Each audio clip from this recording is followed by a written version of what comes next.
tabla, como veis, es más gruesa de lo habitual y tiene un tamaño considerable. Este tipo de tabla está fabricado en lo que se llama end grain.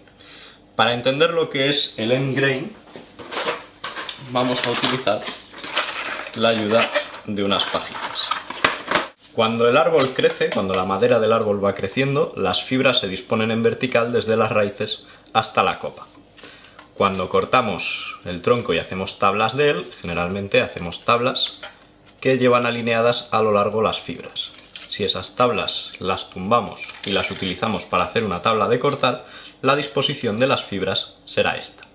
Cuando cortemos sobre esa tabla con un cuchillo, iremos cortando las fibras a lo largo de su longitud, las iremos separando.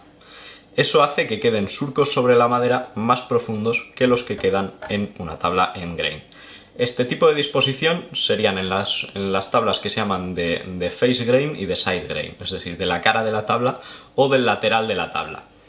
No hay gran diferencia entre una y otra, más que el lado de la tabla con el que se utilice, entonces son prácticamente equivalentes.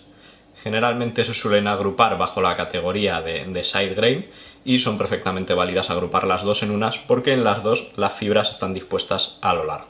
En las tablas end grain pasa una cosa, y es que esos listones de madera se cortan en cachitos regulares y cada uno de esos se rota hasta colocarlo en vertical.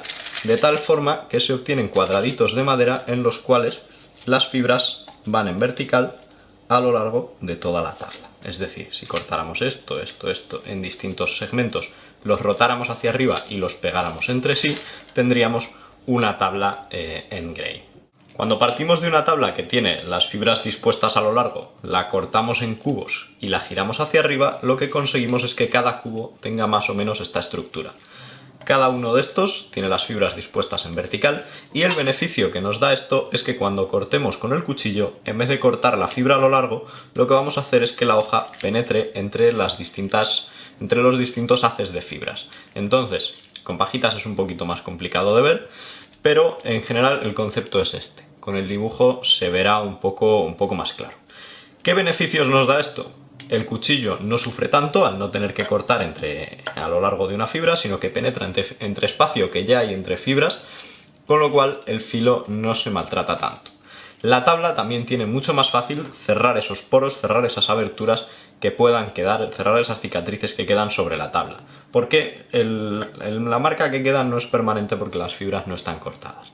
Generalmente se machacan un poco en la zona por la que entra el cuchillo, pero las que hay a los lados se comprimen hacia los lados para dejar entrar el filo, pero no se rompen, con lo cual es mucho más fácil cerrar esa superficie. ¿Por qué es importante esto de que se cierre la superficie?